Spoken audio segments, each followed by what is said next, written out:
요한계시록 22장 6절부터 21절까지 하나님의 말씀을 제가 읽겠습니다. 또 그가 내게 말하기를 이 말은 신실하고 참된지라 주 곧 선지자들의 영의 하나님이 그의 종들에게 반드시 속히 되어질 일을 보이시려고 그의 천사들을 보내셨도다. 보라, 내가 속히 오리니 이 두루마리의 예언의 말씀을 지키는 자는 복이 있으리라 하더라. 이것들을 보고 들은 자는 나 요한이니 내가 듣고 볼 때 이 일을 내게 보이던 천사의 발 앞에 경배하려고 엎드렸더니 그가 내게 말하기를 나는 너와 내 형제 선지자들과 또 이 두루마리의 말을 지키는 자들과 함께 된 종이니 그리하지 말고 하나님께 경배하라 하더라. 또 내게 말하되 이 두루마리의 예언의 말씀을 인봉하지 말라. 때가 가까우니라. 불의를 행하는 자는 그대로 불의를 행하고 더러운 자는 그대로 더럽고 의로운 자는 그대로 의를 행하고 거룩한 자는 그대로 거룩하게 하라. 보라, 내가 속히 오리니 내가 줄 상이 내게 있어 각 사람에게 그가 행한 대로 갚아주리라. 나는 알파와 오메가요 처음과 마지막이요 시작과 마침이라. 자기 두루마기를 빠는 자들은 복이 있으니 이는 그들이 생명나무에 나아가며 문들을 통하여 성에 들어갈 권세를 받으려 함이로다. 개들과 점술가들과 음행하는 자들과 살인자들과 우상 숭배자들과 및 거짓말을 좋아하며 지어내는 자는 다 성 밖에 있으리라. 나 예수는 교회들을 위하여 내 사자를 보내어 이것들을 너희에게 증언하게 하였노라. 나는 다윗의 뿌리요 자손이니 곧 광명한 새벽별이라 하시더라. 성령과 신부가 말씀하시기를 오라 하시는도다. 듣는 자도 오라 할 것이요 목마른 자도 올 것이요 또 원하는 자는 값없이 생명수를 받으라 하시더라. 내가 이 두루마리의 예언의 말씀을 듣는 모든 사람에게 증언하노니 만일 누구든지 이것들 외에 더하면 하나님이 이 두루마리에 기록된 재앙들을 그에게 더하실 것이요 만일 누구든지 이 두루마리의 예언의 말씀에서 제하여 버리면 하나님이 이 두루마리에 기록된 생명나무와 및 거룩한 성의 참여함을 제하여 버리시리라. 이것들을 증언하신 이가 이르시되 내가 진실로 속히 오리라 하시거늘 아멘. 주 예수여 오시옵소서. 주 예수의 은혜가 모든 자들에게 있을지어다. 아멘. 자, 오늘은 요한계시록의 마지막 장이면서 성경 전체의 마지막 부분입니다. 대개 마지막은 처음과 통할 때가 있죠. 오늘 요한계시록 마지막 장은 요한계시록 첫 장, 첫 부분과 아주 비슷하고요. 또 성경의 맨 끝부분인 오늘 본문은 성경의 맨 앞부분에 나왔던 사건과 연결됩니다. 오늘 본문 13절에 주님께서 자신을 나는 알파와 오메가요 처음과 마지막이요 시작과 마침이라 하셨는데 그 주님께서 오랜 시간에 걸쳐 계시하신 말씀의 처음, 즉 창세기 앞부분과 마지막, 요한계시록 마지막 부분이 서로 연결되어 있습니다. 처음과 마지막이신 하나님이 그렇게 계시하시고 역사를 이끌어 오시고 완성하시는 것이죠. 자, 먼저 오늘 본문이 계시록 1장과 어떻게 연결되는지를 보겠습니다. 여러분 6절부터 8절 앞부분까지 다시 보시죠. 또 그가 내게 말하기를 이 말은 신실하고 참된지라 주 곧 선지자들의 영의 하나님이 그의 종들에게 반드시 속히 되어질 일을 보이시려고 그의 천사들을 보내셨도다. 보라, 내가 속히 오리니 이 두루마리의 예언의 말씀을 지키는 자는 복이 있으리라 하더라. 이것들을 보고 들은 자는 나 요한이니. 여기까지요. 자, 이것이 계시록 맨 앞부분과 얼마나 비슷한지 여러분 핸드아웃을 한번 보십시오. 계시록 1장 같이 읽겠습니다. 시작. 예수 그리스도의 계시라. 이는 하나님이 그에게 주사 반드시 속히 일어날 일들을 그 종들에게 보이시려고 그의 천사를 그 종 요한에게 보내어 알게 하신 것이라. 요한은 하나님의 말씀과 예수 그리스도의 증거 곧 자기가 본 것을 다 증언하였느니라. 이 예언의 말씀을 읽는 자와 듣는 자와 그 가운데 기록된 것을 지키는 자는 복이 있나니 때가 가까움이라. 아멘. 그럼 어떻습니까? 매우 비슷하죠? 마치 거의 같은 내용을 앞과 뒤에서 이렇게 감싸듯이 반복하면서 강조하고 있습니다. 그 내용을 간단히 보자면 요한계시록은 뭐다? 예수 그리스도의 계시다. 하나님의 말씀이다. 어떻게 주어졌는가? 하나님이 천사들을 보내셔서 요한에게 보이심으로써 무엇을? 반드시 속히 될 일을, 하나님께서 계획하시고 하나님 때에 반드시 성취될 일을. 이 계시의 목적은 뭐예요? 그 종들에게 보이시려고. 하나님의 종들 누굽니까? 교회, 성도들에게 이 중요한 사실을 알려주시려고. 그래서 어떤 사람이 복이 있다? 이 말씀을 지키는 자가 복이 있다. 이게 맨 앞과 맨 뒤에 나오는 공통된 내용입니다. 이제 이렇게 거의 비슷한데 눈에 띄는 다른 점이 있습니다. 마지막 22장에 와서 1장에 나오지 않았던 중요한 단어 하나가 추가되는데요. 그게 뭘까요? 1장 3절에 이 예언의 말씀 이렇게 돼 있는데 오늘 22장 7절에 보니까 이 두루마리의 예언의 말씀 이렇게 표현됩니다. 두루마리라는 말이 추가됐고요. 그런데 이 두루마리라는 말이 7절에만 한번 나오는 게 아니라 오늘 본문에 여러 번 나옵니다. 여러분 9절 10절 보십시오. 같이 읽겠습니다. 시작. 그가 내게 말하기를 나는 너와 내 형제 선지자들과 또 이 두루마리의 말을 지키는 자들과 함께 된 종이니 그리하지 말고 하나님께 경배하라 하더라. 또 내게 말하되 이 두루마리의 예언의 말씀을 인봉하지 말라. 때가 가까우니라. 더 있습니다. 18, 19절도 보십시오. 같이 읽겠습니다. 시작. 내가 이 두루마리의 예언의 말씀을 듣는 모든 사람에게 증언하노니 만일 누구든지 이것들 외에 더하면 하나님이 이 두루마리에 기록된 재앙들을 그에게 더하실 것이요 만일 누구든지 이 두루마리의 예언의 말씀에서 제하여 버리면 하나님이 이 두루마리에 기록된 생명나무와 및 거룩한 성에 참여함을 제하여 버리시리라. 아멘. 자, 요한계시록에 7이라는 숫자가 많이 나오는데요. 오늘 지금 22장 오늘 본문에 두루마리라는 말이 7번 나옵니다. 이 두루마리가 뭐죠? 지금 요한계시록 말씀을 기록한 종이를 둘둘 말아놓은 거예요. 오늘날로 하면 책입니다. 그러므로 두루마리의 예언의 말씀, 이것을 풀어서 말하면 기록된 말씀. 요한은 지금 계시록을 마무리하면서 이 마지막 부분에 와서 7번이나 두루마리라는 말을 써서 이 요한계시록이 기록된 말씀이라는 사실을 강조합니다. 왜 그럴까요? 요한은 이 계시를 어떻게 받았죠? 예수 그리스도께서 보여주신 환상을 통해 보고 들었습니다. 그런데 7 교회는 이 계시를 어떻게 봤죠? 그 요한이 두루마리에 써보낸 글로 봤습니다.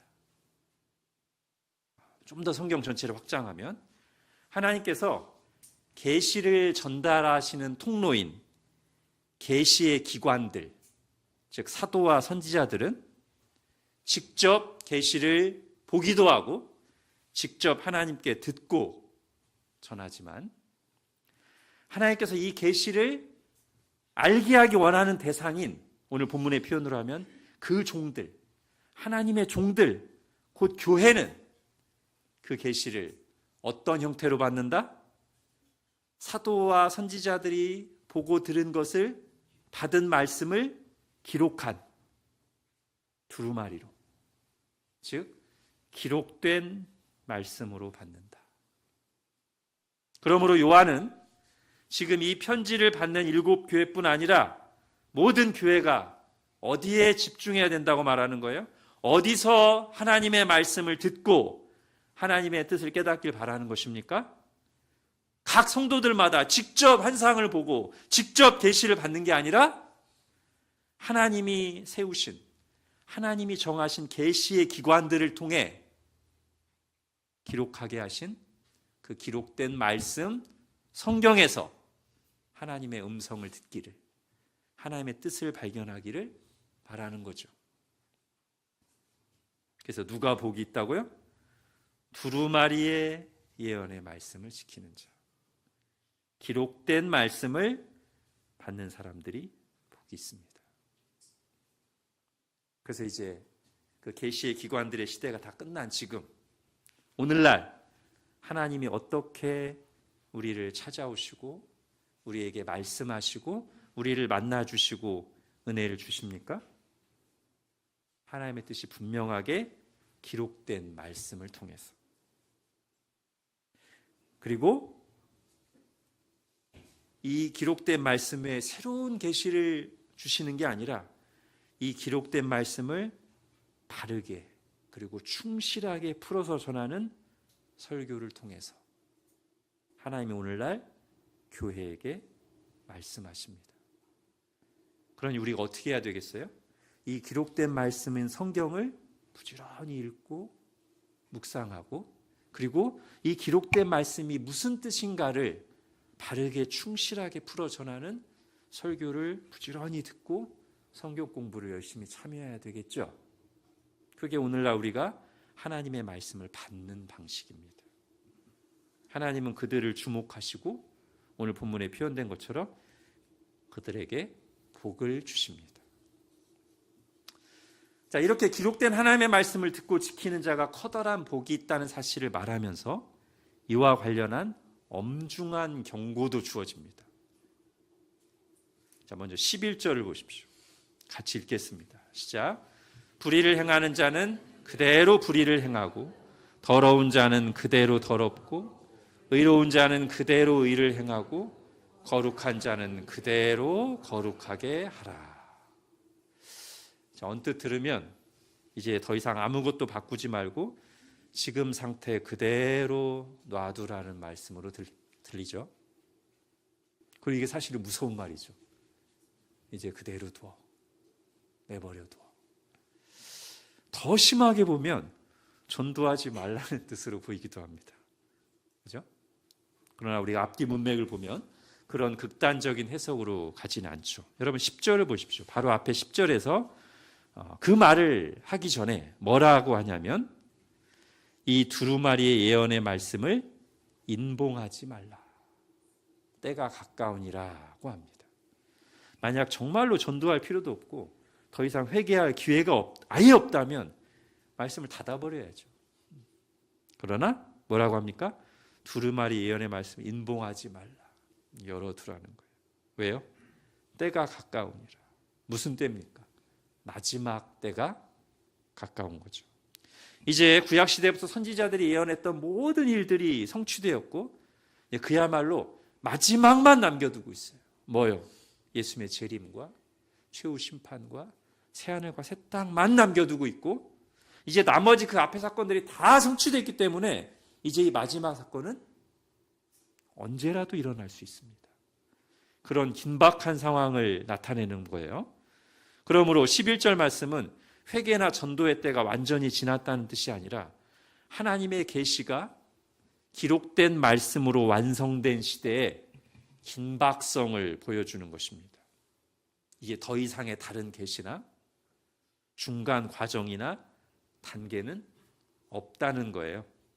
마치 임박한 심판을 앞두고 모든 걸 알렸으니, 할 말 다 했으니 이거 받아들이지 않으면 더 이상 다른 기회는 없다는 뜻입니다. 제가 이걸 연결해서 이렇게 읽을게요. 이처럼 모든 것이 성취되었고 언제라도 마지막이 올 수 있음을 알리며 천국과 지옥이 분명하게 계시된 하나님의 말씀 앞에서 불의를 행하는 자는 그대로 불의를 행하고, 더러운 자는 그대로 더럽고, 의로운 자는 그대로 더럽고, 의를 행하고 거룩한 자는 그대로 거룩하게 하라, 이런 뜻입니다. 예수님이 제자들을 전도하러 보내시면서 말씀을 받아들이지 않는 마을에게 경고하라고 하신 행동과 약간 비슷한 면이 있죠. 여러분, 핸드아웃에 마태복음 10장 보십시오. 예수님께서 뭐라고 하시죠? 누구든지 너희를 영접하지도 아니하고 너희 말을 듣지도 아니하거든 그 집에나 성에서 나가 너의 발에 먼지를 떨어버리라. 무슨 뜻입니까? 이 동작이.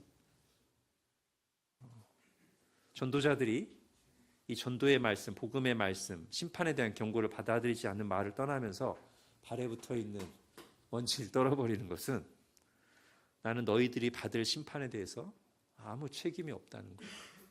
나는 분명 전했고 여러분은 들었습니다. 그런데 여러분이 듣지 않고 거부했습니다. 여러분이 회개하지 않고 믿지 않았습니다.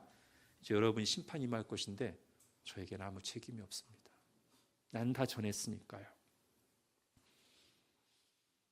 여러분, 이 동작이 온전히 책임 회피형 동작일까요? 그렇게 보이지 않죠? 말씀을 듣지 않는 이들에게 마지막 이 눈에 보이는 행동을 통해서 다시 한번 경고하는 거죠. 오늘 말씀도 마찬가지입니다. 기록된 말씀이 담고 있는 내용의 이 엄청난 무게에 비해 이 예수님의 재림에 대한, 최후 심판에 대한, 영원한 천국과 지옥에 대한 말씀을 너무 가볍게 듣고 반응하는 사람들에게 경고하는 거예요. 자, 두 번째 경고는 기록된 말씀을 함부로 첨삭하는 것에 대한 경고입니다. 18, 19절이죠. 하나님의 말씀에 뭔가를 더하는, 추가하는 자들에 대한 경고가 먼저 나옵니다. 기록된 하나님의 말씀 외에 또 다른 계시를 받았다고 하거나 또는 성경과 동등한 권위를 가진 다른 무언가가 있다고 주장하는 사람들, 그렇게 함으로써 기록된 성경 말씀을 변질시키는, 왜곡시키는 자들에 대한 엄중한 경고예요. 바울이 갈라디아서 1장에서도 비슷한 경고를 했습니다. 핸드아웃의 갈라디아서 1장 같이 읽어보겠습니다. 시작. 다른 복음은 없나니 다만 어떤 사람들이 너희를 교란하려 그리스도의 복음을 변하게 하려 함이라. 그러나 우리나 혹은 하늘로부터 온 천사라도 우리가 너희에게 전한 복음 외에 다른 복음을 전하면 저주를 받을지어다. 우리가 전에 말하였거니와 내가 지금 다시 말하노니 만일 누구든지 너희가 받은 것 외에 다른 복음을 전하면 저주를 받을지어다. 아멘. 8절 보세요. 천사가 환상 중에 나타나서 성경에 말한 거와 다른 얘기를 추가해서 말하면 뭐라고요? 저주를 받을지어다. 바로 이렇게까지 강하게 얘기하고 있습니다. 왜요? 이 복음의 말씀을 변질시키면 하나님께서 예수 그리스도를 내어주시면서까지 활짝 열어놓은 복음의 문이 닫히잖아요. 여러분, 맨 처음 인간이 죄를 범할 때 창세기 3장을 생각해 보십시오. 어떤 일이 있었죠? 선악과를 먹기 전에 말씀에 더하고 빼는 일이 먼저 있었습니다. 사탄이 하와에게 선악과 계명에 대해 묻자 하와가 자기 입으로 선악과 계명을 얘기하는데 잘 들어보면 비슷하지만 하나님이 말씀하신 것 중에 어떤 부분은 빼고 하나님이 말씀하신 것 중에 어떤 부분, 말씀하지 않은 것 어떤 부분을 첨가하고 그렇게 했단 말이에요. 그러니까 거기에다가 사탄이 탁 유혹을 들어와서 죄를 짓게 만들잖아요. 오늘날의 예를 한번 들어볼까요? 여러분, 인터넷에 떠도는 천국 봤다, 지옥 봤다 하면서 성경에 나오지 않는 천국과 지옥에 대한 이야기하는 사람들을 주의하십시오. 아니, 제가 좀 더 강하게 얘기하겠습니다. 천국과 지옥 간증은 믿고 걸으십시오. 여러분 잘 생각해 보세요.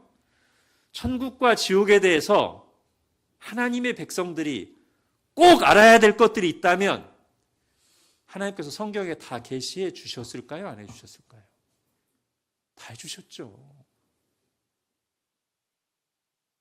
그러니까 우리가 천국과 지옥에 대해서 바르게 제대로 알려면 천국과 지옥 간증을 듣는 게 아니라 뭘 해야 돼요? 기록된 성경 말씀을, 성경 공부를 해야 되죠. 그리고 묵상을 해야 되죠.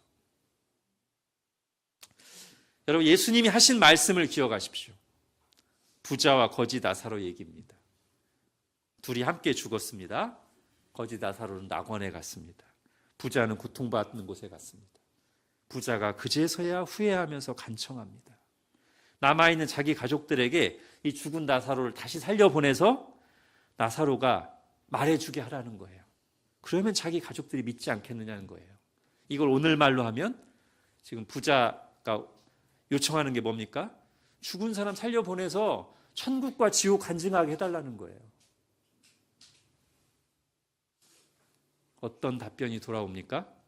여러분 핸드아웃에 누가복음 16장 보십시오. 같이 읽겠습니다. 시작. 이르되 모세와 선지자들에게 듣지 아니하면 비록 죽은 자 가운데서 살아나는 자가 있을지라도 권함을 받지 아니하리라 하셨다 하시니라. 자, 여기서 모세와 선지자들에게 듣는다는 게 무슨 뜻이에요? 예수님이 이 말씀을 하실 때 모세와 선지자가 살아 있습니까? 죽었습니까? 죽었어요. 근데 모세와 선지자들이 어떻게 들어요? 모세와 선지자들이 두루마리에 기록된 그 말씀, 기록된 성경 말씀을 말하는 거죠. 그러므로 누가복음 16장 31절 말씀을 다시 풀어서 정리하면 기록된 말씀을 받아들이지 않는다면 혹 그런 일이 실제로는 없지만 혹 죽은 자 가운데서 살아나서 천국과 지옥 간증을 하더라도 받지 않을 것이다. 이게 누가 하신 말씀이에요? 이게 예수님이 하신 말씀인데, 그렇다면 하나님은 죽었던 사람을 살려서 천국과 지옥을 받다고 간증하게 하는 방식으로 사람들을 전도하시겠습니까? 안 하시겠습니까? 안 하시죠. 그러면 하나님의 방법은 뭐예요? 하나님의 방법이자 하나님이 우리에게 요구하시는 건 뭐예요? 7절을 다시 보십시오. 오늘 본문 7절. 보라 내가 속히 오리니 이 두루마리의 예언의 말씀, 기록된 말씀을 지키는 자는 복이 있으리라 하더라. 이게 하나님의 방법이에요. 하나님은 전도에 미련한 것으로 구원하길 원하십니다. 그 전도에 미련한 것이란 게 뭐예요? 기록된 성경 말씀 가지고 성경에 나와 있는 복음으로 사람들에게 전해서. 자, 제가 모든 종류의 은혜 체험을 부정하는 게 아닙니다. 성경 외의 계시를 보거나 받았다는 말을 경계하는 거예요. 사실 저는 여러분들에게 은혜의 체험이 많기를 바랍니다. 체험적인 신앙이길 바랍니다. 기도응답의 체험, 찬양 가운데 하나님의 뜻과 마음이 와닿아서 마음이 뜨거워지는 경험, 불가능한 상황 속에서 하나님이 도우시는 기적을 맛보는 경험, 이런 경험들이 많기를 바랍니다. 그런데 분명히 할 것이 있습니다. 그러한 경험들이 우리를 하나님의 말씀으로 이끌고 성경 말씀에 관심을 갖고 귀 기울이게 하지 않는다면 아무런 유익이 없습니다. 자, 예수님이 이 땅에 계실 때 얼마나 많은 기적을 베푸셨어요. 가짜 기적이 아니라 예수님이 친히 베푸셨으니까 진짜 기적이죠. 그리고 그 진짜 기적을, 하나님으로부터 온 기적을, 예수님이 직접 시전하신 기적을 보고 체험한 사람이 얼마나 많았습니까? 그런데 그 기적 자체가 그들을 구원하거나 열매 맺게 하였던가요? 아니죠. 그렇게 많은 기적을 보면서도 예수님을 미워하고 죽이려는 사람들이 있었고, 또는 예수님을 죽이려고는 안 했지만 오병이어의 기적을 떡을 직접 먹었던 사람들 중에 다수가 그 다음날 예수님 곁을 떠났습니다. 왜요? 그 사람들은 계속 그 기적의 떡을 먹고 싶은데 다음날 왔더니만 예수님이 자꾸 다른 떡 얘기를 했으네. 무슨 떡 얘기를 하시죠? 내가 생명의 떡이다. 예수님 자신에 대한 말씀을 하시고, 그리고 뒷부분에 가서는 내가 하는 말, 이 말이 너희에게 생명이다. 말씀에 대한 얘기를 하세요. 그러니까 예수님 자신과 예수님을 증언하는 말씀에 대한 얘기를 하세요. 그랬더니 사람들이 떠납니다. 다 기적을 경험한 사람들이에요. 그렇게 기적의 떡을 먹은 사람들이 썰물처럼 떠나갈 때 누가 예수님 곁에 남았죠? 말씀을 받은 사람들입니다. 너희도 가려느냐? 는 예수님의 질문에 베드로가 대답하는데, 이것은 모든 참된 신자들을 대표하는 고백이라고 할 수 있죠. 여러분, 요한복음 6장 같이 읽겠습니다. 시작. 시몬 베드로가 대답하되 주여, 영생의 말씀이 주께 있사오니 우리가 누구에게로 가오리이까? 아멘. 지금 베드로는 예수님과 그분의 입에서 나오는 영생의 말씀에 꼭 붙어 있겠다는 거죠? 예, 이게 참 신자의 고백입니다.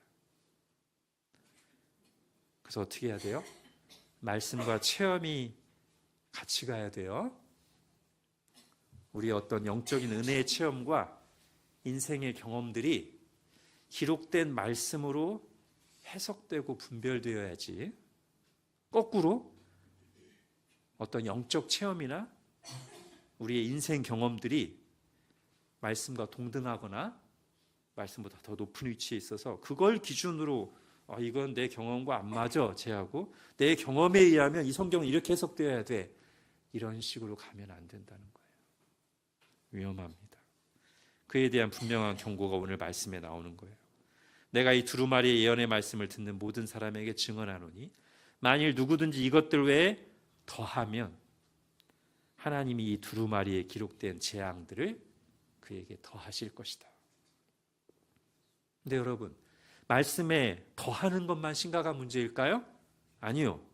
그 다음 절에서는 그와 동등한 무게로 기록된 말씀에서 어떤 부분을 빼는 사람들의 경고도 이어집니다. 19절 같이 읽겠습니다. 시작. 만일 누구든지 이 두루마리의 예언의 말씀에서 제하여 버리면 하나님이 이 두루마리에 기록된 생명나무와 및 거룩한 성에 참여함을 제하여 버리시리라. 여러분, 이건 어떤 경고죠?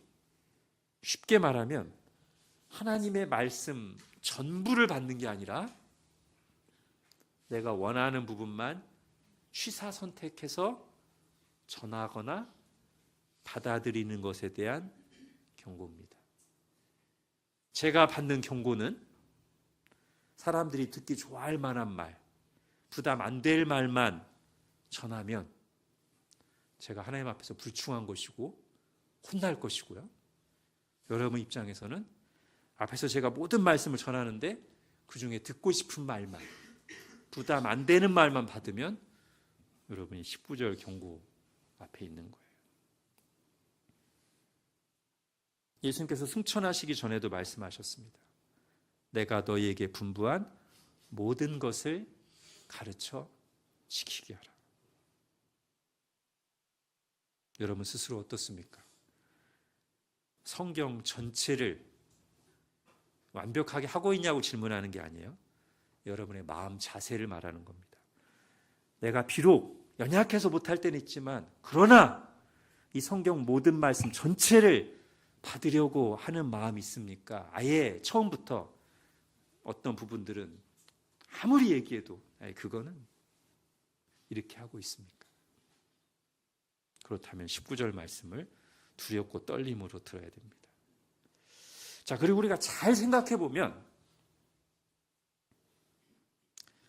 하나님의 말씀 전체를 받느냐, 취사 선택하느냐는 우리가 예수님을 누구로 믿고 있느냐와 상당히 관련이 있습니다. 말씀을 취사 선택하는 현상은 언제 나타나는 현상이냐면 예수님을 구원자로는 믿지만 주님으로는 받아들이지 않을 때 나타나는 현상입니다. 성경은 그걸 예수님 믿는다고 말하지 않습니다.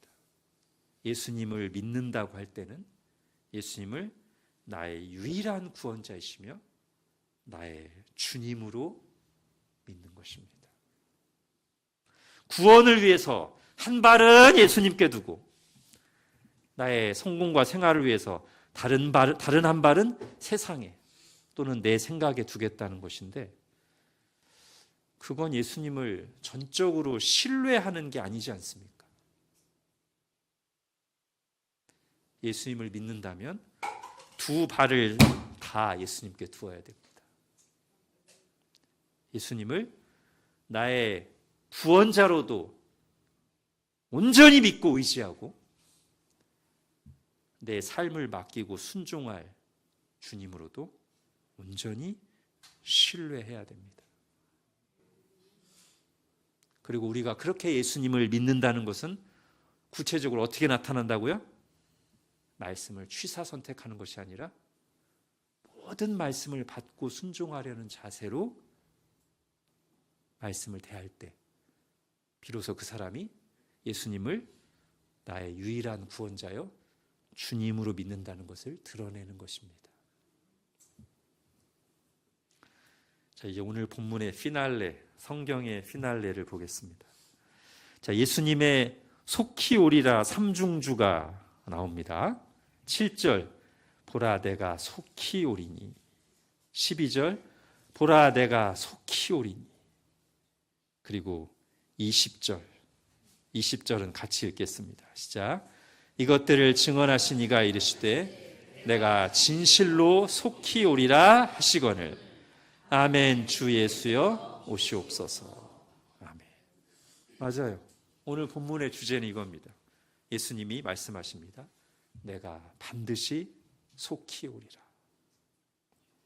우리 주님께서는 구체적인 날짜와 시간을 말씀하시지 않고 반드시 속히 오리라고 하심으로써 모든 시대의 하나님의 백성들이 내일이라도, 아니 당장 오늘이라도 예수님께서 오실 수 있다는 생각을 가지고 살아가기를 원하십니다.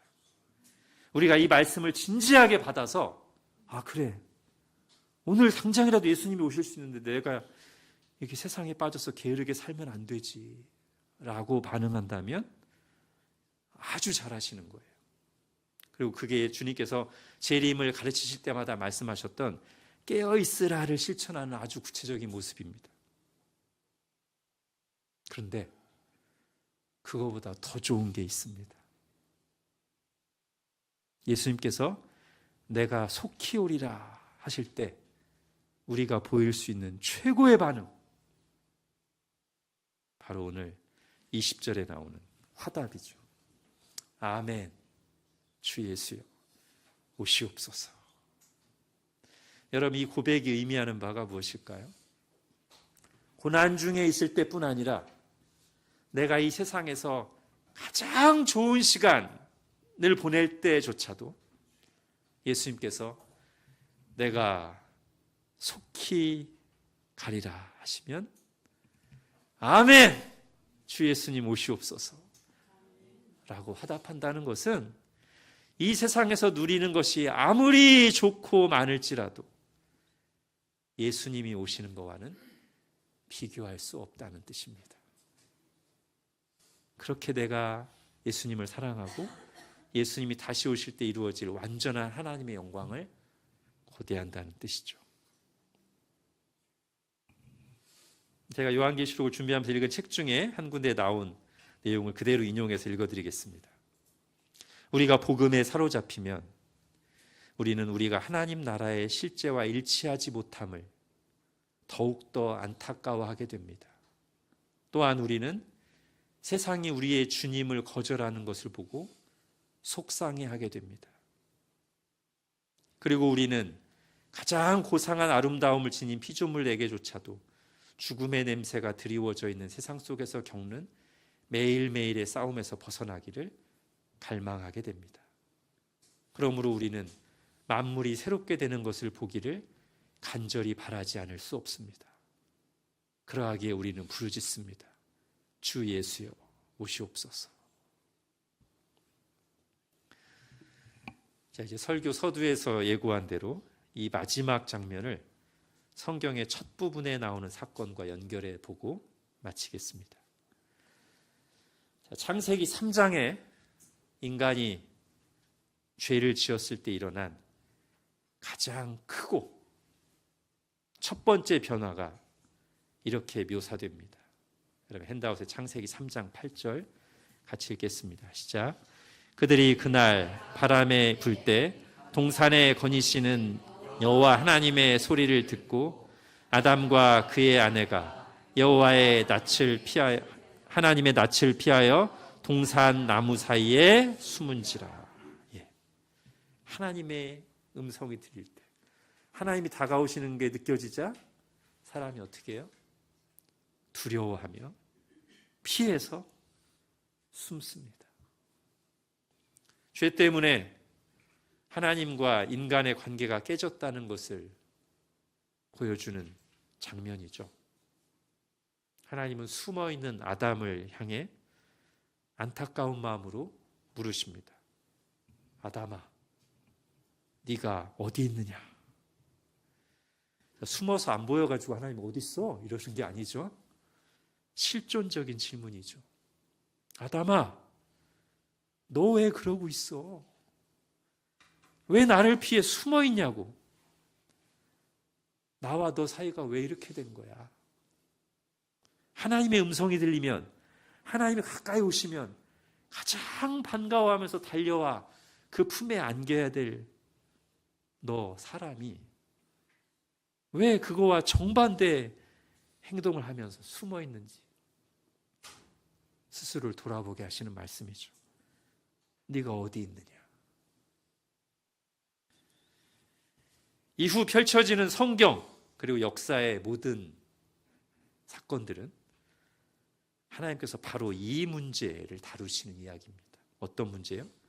하나님과 인간의 관계가 죄 때문에 깨져 있는 문제를 다루시는 것이 이제 이후의 모든 성경 이야기예요. 하나님은 숨어 있는 인간을 내버려 두지 않고 친히 찾아오십니다. 어떻게 찾아오시죠? 직접 사람이 돼서 한 사람 한 사람을 구원하시기 위해 찾아오시죠. 그래서 예수님이 이렇게 말씀하셨습니다. 누가복음 19장에서 인자가 온 것은 잃어버린 자를 찾아 구원하려 함이니라. 그리고 얼마 후에 예수님은 그 잃어버린 자들을 대신하여 십자가에 못 박히십니다. 하나님이 잃어버린 자들을 구원하시기 위해 예수님이 기꺼이 하나님께 버림받은 자가 되십니다. 마태복음 27장 같이 읽겠습니다. 시작. 제9시쯤에 예수께서 크게 소리질러 이르시되 엘리 엘리 라마 사박다니 하시니 이는 곧 나의 하나님 나의 하나님 어찌하여 나를 버리셨나이까 하는 뜻이라. 그렇게 예수님께서 죄인들을 대신하여 하나님의 진노와 심판을 받고 버림받으셨을 때 하나님과 우리 사이를 막고 있던 성소의 휘장이 위로부터 아래로 찢겨나갑니다. 여러분 창세기 3장과 연결한다면 아담이 하나님을 피해서 숨어있던 그 바위를 하나님께서 깨트리신 것 같은 모습이죠. 그래서 이제는 하나님을 아바 아버지라 부르며 그 은혜의 보좌 앞에 담대히 나갈 수 있게 되었습니다. 이렇게 하나님이 하신 모든 일의 결과물이 오늘 성경 마지막 부분에 나오는 신자의 고백입니다. 아멘. 주 예수여 오시옵소서.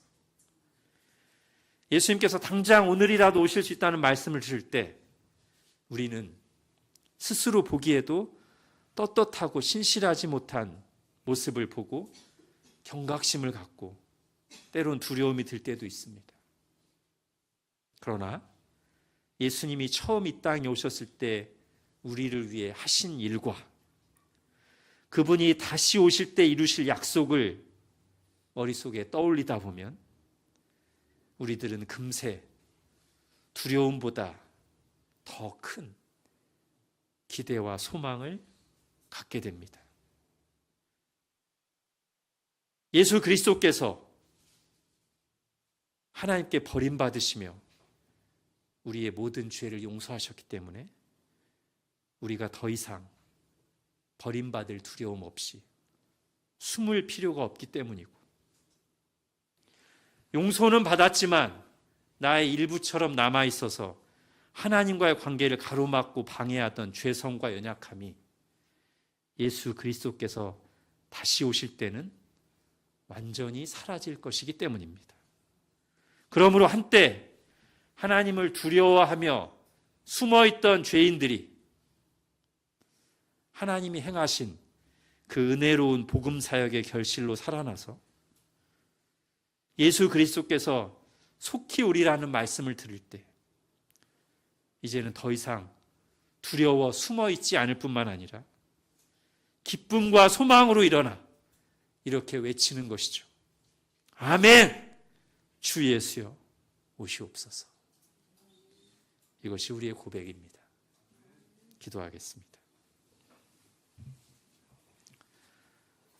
하나님, 오늘 이 2025년 마지막 주일 예배에 성경의 맨 마지막 말씀을 듣게 하시고 또 이 가운데서 주님이 속히 다시 오신다는 약속과 함께 이 말씀을 들을 때 우리 자신의 모습만 보면 두렵고 머뭇거려질 수 있지만 하나님이 하신 그 은혜로운 사역 때문에 그리고 주님께서 다시 오실 때 약속하신 그 놀라운 영광을 사모하면서 부족한 우리가 아멘 주 예수여 오시옵소서라고 고백할 수 있음을 다시 한번 말씀을 통해 듣게 하시니 감사합니다. 하나님, 참으로 주님께서 이 기록된 말씀대로 행하셨고 행하고 계시고 다시 오실 것인데 저희가 다른 데에 한눈 팔지 않고 이 기록된 말씀을 소중히 여기고 이 기록된 말씀을 가까이 하며 여기에서 하나님의 음성을 듣고 하나님의 뜻을 깨닫고 나를 향한 하나님의 마음을 알고 하나님과 동행하는 자들이 되게 하여 주시고 이 기록된 말씀에 약속하신 것처럼 당장 오늘이라도 내일이라도 언제든지 다시 오실 것인데 우리가 깨어 있으며 또 다시 오실 주님을 소망하면서 오늘 여기에서 믿음의 삶을 살게 하여 주옵소서. 예수님의 이름으로 기도합니다. 아멘.